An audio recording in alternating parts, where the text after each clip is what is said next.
প্রিয় শিক্ষার্থীবৃন্দ, আশা করি তোমরা সকলে ভালো আছো, আমি ভালো আছি।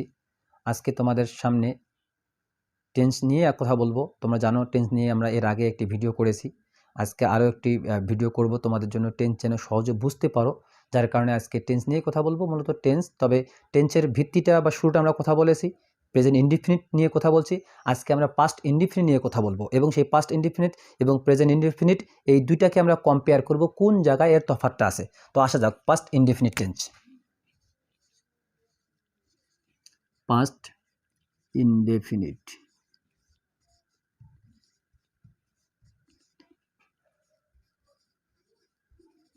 টেন্স অর্থাৎ অতীত, তবে অনির্দিষ্ট। পাস্ট মানে হচ্ছে অতীত, ইনডেফিনিট মানে হচ্ছে অনির্দিষ্ট, টেন্স মানে হচ্ছে কাল। অতীতের কাজ, তবে সেটা অনির্দিষ্ট। অর্থাৎ অনির্দিষ্ট কথাটা এই জন্য বলা হয় যে এর কোনো সময় নির্ধারণ থাকবে না। এর সংজ্ঞাটা হচ্ছে অতীতে কোনো কাজ হয়েছিল, অতীতে কোনো কাজ হয়েছিল কিন্তু এর সময় নির্ধারণ করা ছিল না বা সময় নির্ধারণ ছিল না, এরূপ বোঝালে সেটা পাস্ট ইনডিফিনিট টেন্স হয়। আমি আবারও সংজ্ঞাটা তোমাদের সামনে বলছি, অতীতে কোনো কাজ হয়েছিল কিন্তু এর সময় নির্ধারণ ছিল না, এরূপ বোঝালে পাস্ট ইনডিফিনিট টেন্স হয়। এর স্ট্রাকচার আমরা দিব এখন।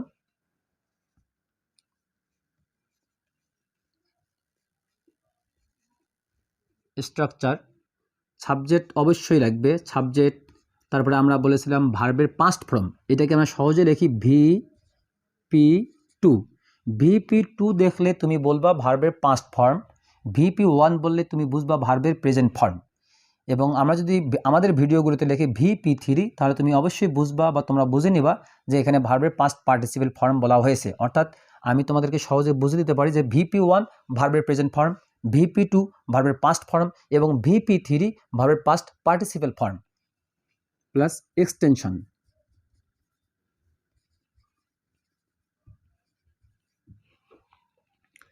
এক্সাম্পলে আসলেই তোমরা অবশ্যই বুঝতে পাবে এবার যে আই প্লে, এখানে কিন্তু সাবজেক্ট ম্যাটার নয়, কোন সাবজেক্ট হবে সেটা ম্যাটার নয়।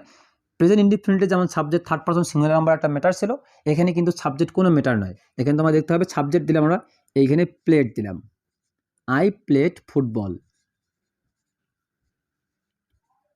তোমাদের উপলব্ধি করার জন্য আমি বলছি, যখন আমি প্রেজেন্ট ইনডিফিনিট টেন্স, তোমরা প্রেজেন্ট ইনডিফিনিট টেন্সের ভিডিওটা দেখবা, সেখানে এরকমই একটা এক্সাম্পল দিয়েছি, প্লে দিয়ে দিয়েছি এই কারণে তোমরা যেন বুঝতে পারো। দেখো আমি একটা প্রেজেন্ট ইনডিফিনিট টেন্সের এক্সাম্পল দিচ্ছি, আই প্লে ফুটবল।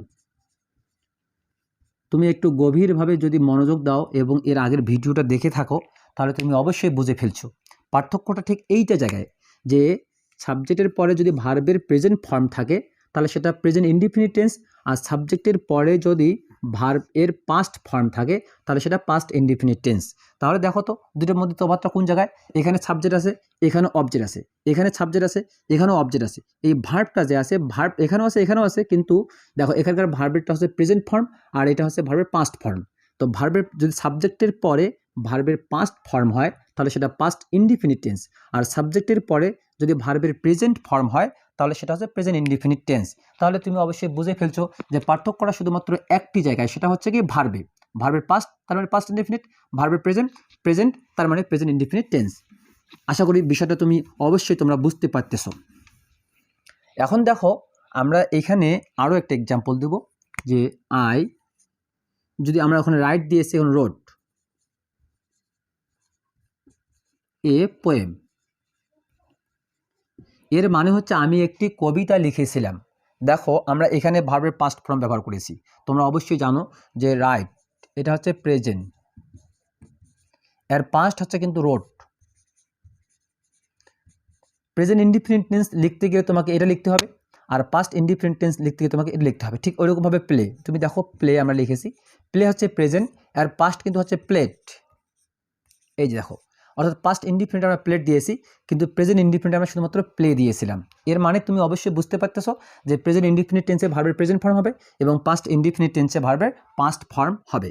আমরা আরও কিছু এক্সাম্পল দিতে পারি, যে যদি আমরা এবার হি দিয়ে দিই, যেহেতু হি একটা ব্যাপার ছিল আমাদের প্রেজেন্ট ইনডিফিনিট টেন্সে, আমরা লিখতে পারি হি কল্ড মি, সে অথবা তিনি আমাকে কল দিয়েছিলেন। তোমরা দেখতে পাচ্ছ এখানে ভার্বের পাস্ট ফর্ম, এখানেও পাস্ট, এখানেও past, subject third person singular number হওয়ার কারণে এখানে কোনো পরিবর্তন বা চেঞ্জ আসেনি। সেটা চেঞ্জ হবে শুধুমাত্র প্রেজেন্ট ইনডিফিনিট টেন্সের ক্ষেত্রে। যদি আমরা এবার উই লিখি, উই বট, BOUGHT, বট এ কার। আমরা একটি কার কিনেছিলাম। এখানে তুমি দেখতে পাচ্ছ বট লিখেছি, এটা ভার্বের পাস্ট ফর্ম। বট এটা ভার্বের পাস্ট ফর্ম, BOUGHT, বট এটা হচ্ছে পাস্ট ফর্ম। এর প্রেজেন্ট হচ্ছে বাই, এর প্রেজেন্ট হচ্ছে বাই। অর্থাৎ তুমি যদি এটাকে প্রেজেন্ট করতে চাও, বা তোমাকে যদি কেউ বলে যে আমি তোমাকে দিলাম একটা সেন্টেন্স, উই বট এ কার, এবং তুমি সেটাকে প্রেজেন্ট করো, তো তাহলে তুমি অবশ্যই করতে পারবে যে বট, তাহলে আর প্রেজেন্ট কী হবে, বাই। তাহলে we buy a car. He called me, সে আমাকে বা তিনি আমাকে কল দিয়েছিলেন। তোমাকে যদি কেউ বলে যে এটা তো পাস্ট ইনডিফিনিট টেন্সে আছে, তুমি অবশ্যই দেখতে পাচ্ছ, তুমি এটাকে প্রেজেন্ট করো, তো তাহলে তুমি অবশ্যই করবে হি calls me, he calls me. Subject third person singular number হলে তখন ভার্বের সঙ্গে যুক্ত হয়। দেখো আমি এখানে আই রোট আ পোয়েম, আমি একটি কবিতা লিখেছিলাম। এখানে আমরা দিয়েছি রোড, এখানে কি দিয়েছি, রোড। তোমাকে যদি এটাকে কেউ প্রেজেন্ট করতে বলে, তাহলে শুধুমাত্র তুমি রোডটাকে রাইট করে দিলে সেটা প্রেজেন্ট হয়ে যাবে, মানে আই রাইট আ পোয়েম। তার মানে তুমি অবশ্যই বুঝতে পারতেছো যে একটা পাস্টকে প্রেজেন্ট করা অথবা একটা প্রেজেন্টকে পাস্ট করা নো ম্যাটার, খুবই ইজি একটা ব্যাপার, শুধুমাত্র একটু হালকা বোঝার চেষ্টা করলেই হয়ে যাবে। তো এই যে পাস্ট ইনডিফিনিট টেন্সের এক্সাম্পলটা ঠিক এরকমই, শুধুমাত্র তোমাকে ভার্বের পাস্ট ফর্ম জানতে হবে। এখন সেটাকে আমাদেরকে যদি নেগেটিভ করতে বলে যে পাস্ট ইনডিফিনিট টেন্সকে তুমি নেগেটিভ করো, তো তাহলে সেটা কিভাবে করব। আমরা এখন নেগেটিভের স্ট্রাকচারে যাব, যে নেগেটিভটা আসলে কীভাবে করতে হয়।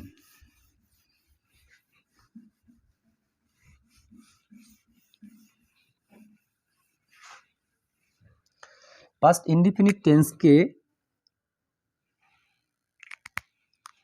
নেগেটিভ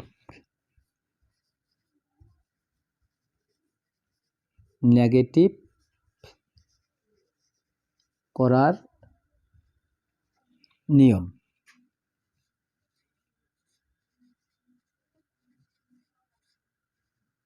দেখো স্ট্রাকচার আমরা কথাটা রেখে দিয়েছি, আমাদের স্ট্রাকচার আবার যেহেতু লাগবে, এটার স্ট্রাকচারে আমরা লিখতে পারি, সেটা হচ্ছে তোমরা দেখতেই পেয়েছো যে কোনো সেন্টেন্সকে যদি নেগেটিভ করতে বলে তাহলে অবশ্যই সেই সেন্টেন্সে অক্সিলারি ভার্ব লাগবে। কিন্তু পাস্ট ইনডিফিনিট টেন্সের যে এক্সাম্পলগুলো তোমরা পেলে, সেখানে কিন্তু কোনো অক্সিলারি ভার্ব তোমরা দেখতে পাওনি। আমি আবারও লিখছি, দেখো একটা অ্যাফার্মেটিভ সেন্টেন্স আমি লিখছি, আগে স্ট্রাকচার দেই, subject plus did plus not plus, এখানে দেখো VP1 দিচ্ছে। আবার তোমরা অবশ্যই অবাক হচ্ছ যে কিছুক্ষণ আগে VP2 ছিল, এখন VP1 কেন হচ্ছে, সেটার বক্তব্য আমরা একটু পরে দিচ্ছি। এবং এক্সটেনশন,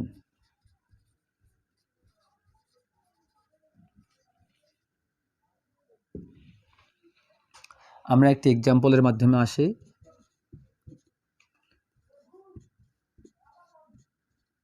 আমরা একটি বাক্য দিয়েছিলাম এর আগে, যেটা সেন্টেন্স দিয়েছিলাম আই রোড, আমি আই রোড আবার দিচ্ছি, আই রোড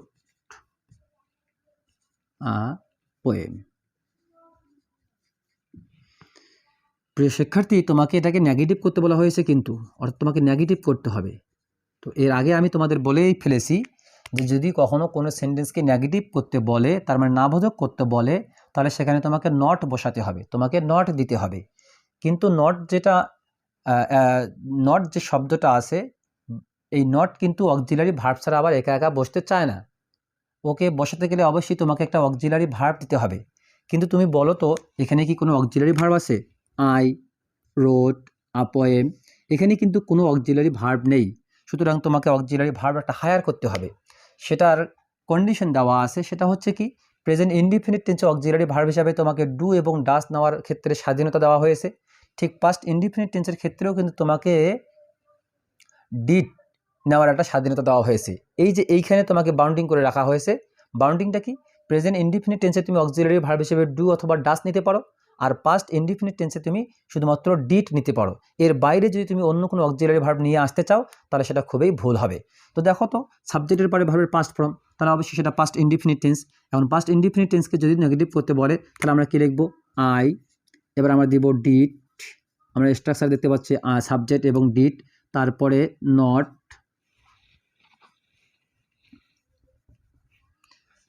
এখানে নট হবে, তারপরে আমরা কি বলছিলাম, সাবজেক্ট ডিড নট VP1, অর্থাৎ ভার্বের প্রেজেন্ট ফর্ম, যে ভার্বটা আছে সেই ভার্বের প্রেজেন্ট ফর্ম তোমাকে দিতে হবে। কেন দিতে হবে? কারণ তার আগে তুমি একটা ভার্ব, পাস্ট ভার্ব বসেই ফেলিয়েছো। সুতরাং আগে যদি তুমি ভার্বের পাস্ট ফর্ম যেহেতু দিয়েছো, সে তোমাকে পরে একটা ভার্বের প্রেজেন্ট ফর্ম দিতে হবে। তুমি দেখো তো আমি এইখানে লিখে রেখেছি রোড। দেখো রোড দেখতে পাচ্ছ, অবশ্যই দেখতে পাচ্ছ, খুব ভালো করে দেখো রোড, এইখানে কিন্তু রোড আছে, কিন্তু রোডের প্রেজেন্ট হচ্ছে কি রাইট, তাহলে আমাদেরকে এইখানে লিখতে হবে রাইট, রাইট আ পোয়েম। দেখো এইখানে আমরা ভার্বের পাস্ট ফর্ম লিখেছি, কিন্তু ডিড যখন এলো তখন আমরা ভার্বের প্রেজেন্ট ফর্ম করে দিয়েছি। এর মানেটা হচ্ছে গ্রামেটিক্যাল রুলস এবং রাইট ফর্ম অফ ভার্বের রুলসে হচ্ছে যে যদি ডিড কোনো সেন্টেন্সের অক্সিলারি ভার্ব হিসাবে ব্যবহার হয় তাহলে অবশ্যই তার মেন ভার্বটাকে প্রেজেন্ট ফর্মে করে দিতে হবে। আমরা সেটাই করেছি। এবার আরেকটা এক্সাম্পল আমরা লিখবো, দেখো প্লেট, আমরা আরেকটা লিখবো অ্যাফার্মেটিভ দিয়ে যে হি প্লেট ওয়েল। দেখো এটা কিন্তু অবজেক্ট নয়, এক্সটেনশন। হি প্লেড ওয়েল, তার মানে সে ভালো খেলেছিল বা তিনি ভালো খেলেছিলেন। এটাকে যদি আমরা নেগেটিভ করি তাহলে আমরা লিখতে পারি হি, তারপর কী দিতে হবে ডিড, তারপর কী দিতে হবে নট, তারপরে ভার্বের প্রেজেন্ট ফর্ম প্লে, তারপরে ওয়েল, সেটা নেগেটিভ হয়ে গেল। দেখো প্লে এটা হচ্ছে পাস্ট আর এর প্রেজেন্ট হচ্ছে প্লে। এখানে প্লেট ছিল, আমরা যখন দিয়েছিলাম যে অক্সিলারি ভার্ব হিসাবে এখানে ডিড এসেছে, যে যখনই অক্সিলারি ভার্ব হিসাবে ডিড এসেছে তখন আমরা মূল ভার্বটাকে প্রেজেন্ট ফর্ম করে দিয়েছি। এবারে দেখো আমরা আরেকটা লিখবো, সেটা বট, যে অ্যাফার্মেটিভ সেন্টেন্স উই বট, বিও ইউ বট আ বাইক। এটাকে যদি আমরা নেগেটিভ করি তাহলে কী হবে দেখো তো, তুমি অবশ্যই দেখতে পাচ্ছ সাবজেক্টের পরে ভার্বের পাস্ট ফর্ম, তার মানে পাস্ট ইনডিফিনিট টেন্স। নেগেটিভ করতে গেলে সাবজেক্ট দিতে হবে উই, তারপরে ডিড দিতে হবে, তোমরা অবশ্যই জেনে গেছো নট দিতে হবে। এখন যখন ডিড দিলে তখন মেন ভার্বটা কি প্রেজেন্ট করতে হবে, বট এর প্রেজেন্ট দেওয়া আছে বাই, আমাদেরকে বাই ব্যবহার করতে হবে, বাই আ বাইক। অবশ্যই তুমি খুব মজা করে বুঝতেছো এবং শিখতেছো। এখন দেখো এই পাস্ট ইনডিফিনিট টেন্সকে আমরা কীভাবে ইন্টারোগেটিভ করতে পারি, সেই ইন্টারোগেটিভ করার নিয়মটা আমরা এখন দেখব। প্রিয় শিক্ষার্থী, তুমি অবশ্যই ভালো করে দেখবে, তোমরা সবাই ভালো করে দেখবে এবং ভালো করে বুঝবে। বোঝার পরে যদি বুঝতে কোনো জায়গায় সমস্যা হয় তাহলে সেটা অবশ্যই আমার সঙ্গে শেয়ার করবে। আমি অবশ্যই তোমাদেরকে আরও খুব সুন্দর করে বুঝিয়ে দেওয়ার চেষ্টা করব।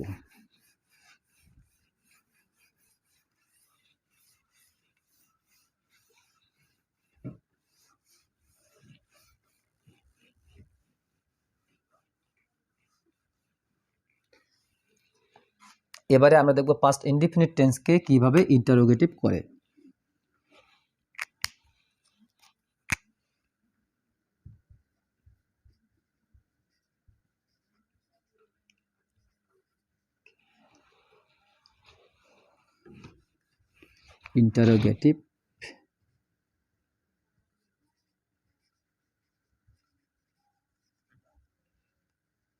ইন্টারোগেটিভ করার নিয়ম। পাস্ট ইনডিফিনিট টেন্সকে ইন্টারোগেটিভ করার নিয়ম। স্ট্রাকচারটা তোমরা দেখতে পাচ্ছ, স্ট্রাকচার আমাদের সবসময় থাকে, স্ট্রাকচার আমাদের মনেও রাখতে হবে। এখানে আমরা জানি যে যখন কোনো সেন্টেন্সকে ইন্টারোগেটিভ করতে বলে তখন সেই সেন্টেন্সে অক্সিলারি ভার্বটা সাবজেক্টের আগে বসবে। আবারও বলছি, মনে রাখবা, যদি তোমাদেরকে কখনো কোনো সেন্টেন্সকে ইন্টারোগেটিভ করতে বলে তাহলে অবশ্যই সেই সেন্টেন্সে যে অক্সিলারি ভার্ব থাকবে বা অক্সিলারি ভার্ব নিতে হবে, সেই অক্সিলারি ভার্বটাকে সাবজেক্টের সামনে বা সাবজেক্টের আগে বসাতে হবে। আমরা স্ট্রাকচারে লিখছি, দেখো did plus subject plus VP1 plus extension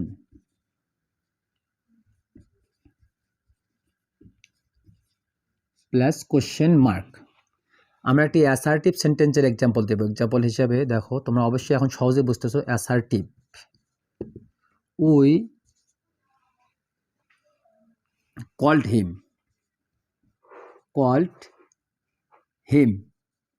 আমরা তাকে ডেকেছিলাম। এটা কিন্তু পাস্ট ইনডিফিনিট টেন্সে আছে। যদি তুমি এটাকে ইন্টারোগেটিভ করো তাহলে হবে ডিড আসবে আগে, ডিড উই কল, তারপরে হবে হিম এবং শেষে হবে question mark. Did we call him, আমরা লিখেছি কি ডিড হবে, তারপর সাবজেক্ট হবে, আমরা ডিড দিয়েছি, তারপর সাবজেক্ট দিয়েছি। VP1 অর্থাৎ ভার্বের প্রেজেন্ট ফর্ম হবে, আমরা ভার্বের প্রেজেন্ট ফর্ম দিয়েছি, তারপরে বাকি অংশ বা এক্সটেনশন দিয়েছি এবং কোশ্চেন মার্কও আমরা দিয়েছি। ঠিক এরকম আরেকটা এক্সাম্পল তোমরা নাও, যে আমরা দেই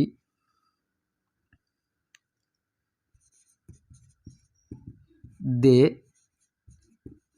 হেল্পড মি, তারা আমাকে সাহায্য করেছিল।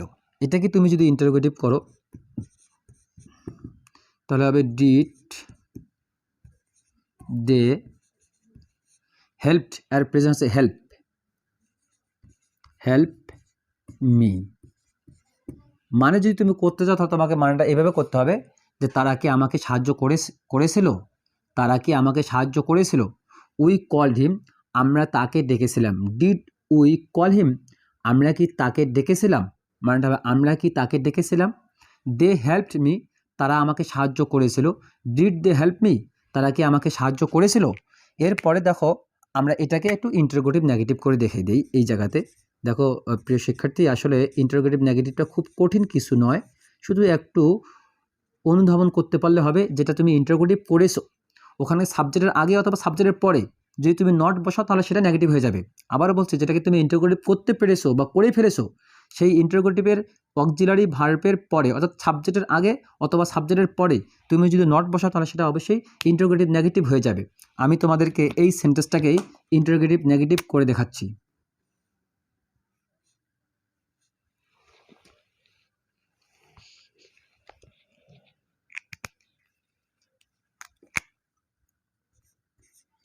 ডিড নট, এটাকে সংক্ষেপে ডিড লেখা যায়। They help me. তুমি যদি এর মিনিং করো তাহলে তোমাকে মিনিংটা করতে হবে এরকমভাবে, তারা কি আমাকে সাহায্য করে নাই, তারা কি আমাকে সাহায্য করে নাই। এটার এই নটটা তুমি পরে দিতে পারো, অর দিয়ে আমি লিখতেছি। দেখো did they not help me, তারা কি আমাকে সাহায্য করে নাই, তো বলতে পারো। দেখো তো আমরা যে ইন্টারোগেটিভটা আগে করেছিলাম সেই ইন্টারোগেটিভটা ঠিক আছে, শুধুমাত্র নটটা বেশি এসেছে। তুমি এটা দেখো, শুধুমাত্র নটটা আমরা সাবজেক্টের পরে বসেছি, এই নটটা সাবজেক্টের আগেও বসানো যায়, সাবজেক্টের পরেও বসানো যায়। সুতরাং তুমি অবশ্যই বুঝতে পেরেছো যে যদি তুমি ইন্টারোগেটিভ করতে পারো তাহলে ইন্টারোগেটিভ নেগেটিভ তোমার জন্য কোনো ফ্যাক্ট নয়। তো আশা করি তোমরা অবশ্যই পাস্ট ইনডিফিনিট টেন্সটাকে বুঝতে পেরেছো। আমি আবারও বলছি যে তোমরা ভালো করে টেন্স পড়বে, টেন্স বুঝবে। যদি টেন্স ভালো করে পড়ো এবং বুঝো, ভয়েস, ন্যারেশন, চেঞ্জিং সেন্টেন্স, যত প্রকার গ্রামেটিক্যাল আইটেম আছে, কোনো গ্রামেটিক্যাল আইটেমই তুমি থামবে না, তুমি আটকেবে না, তোমাকে আটকাতে পারবে না। তবে খুব ভালো করে তোমরা প্রেজেন্ট ইনডিফিনিট এবং পাস্ট ইনডিফিনিট শিখবে, কেননা প্রেজেন্ট ইনডিফিনিট এবং পাস্ট ইনডিফিনিট যদি কেউ ভালো করে শিখে তাহলে বাকি যে টেন্সগুলো আছে সেগুলো তার জন্য কোনোভাবেই কঠিন হয় না। সুতরাং এটাকে তুমি বারবার দেখবে, দেখার পর যখন তুমি ক্লিয়ার হতে পারবে তখন তুমি আরেকটা দেখবা, অর্থাৎ প্রথম প্রেজেন্ট টেন্স ভালো করে দেখবা, প্রেজেন্ট টেন্সটা ভালো করে পড়বা, তারপরে পাস্ট টেন্স দেখবা। পাস্ট টেন্স যখন হয়ে যাবে তখন তুমি ফিউচার টেন্স যাবা, তার আগে তুমি ওই দিকে যাবা না। আগে এটাকে ভালো করে বুঝবা এবং তোমার টেক্সট বুক যে আছে, টেক্সট বুক বা তোমাদের পাঠ্য বই যেটা আছে সেই পাঠ্য বইয়ের ইংরেজি পাঠ্য বইটা থেকে যাচাই করার চেষ্টা করবা, যাচাই করা শুরু করবা। যদি তুমি সেখানে ভালো করে সেগুলোকে প্রেজেন্ট পাস্ট ভালো করে চিহ্নিত করতে পারো তাহলে তুমি বলবা যে তুমি অবশ্যই সফল হচ্ছ। সুতরাং পরবর্তীতে আবার ভালো করে শেখার জন্য তোমাকে চেষ্টা করতে হবে এবং লেগে থাকতে হবে। যদি তুমি লেগে থাকো তাহলে অবশ্যই তুমি পাবে। সুতরাং তোমাকে অবশ্যই ভালো করে টেন্স শেখার জন্য আশীর্বাদ করছি, দোয়া করছি যেন ভালো করে তুমি টেন্স শিখতে পারো। আজকে এই পর্যন্ত পাস্ট ইনডিফিনিট টেন্সকে আমরা দেখলাম, আগামী দিনে আমরা তোমাদের কাছে ফিউচার ইনডিফিনিট টেন্স নিয়ে হাজির হব। তো সেই পর্যন্ত আল্লাহ তাআলা যেন তোমাদের সকলকে সুস্থ এবং সবল রাখে। আল্লাহ তোমাদের সকলের উপর রহম করুক। আসসালামু আলাইকুম রহমতুল্লাহ।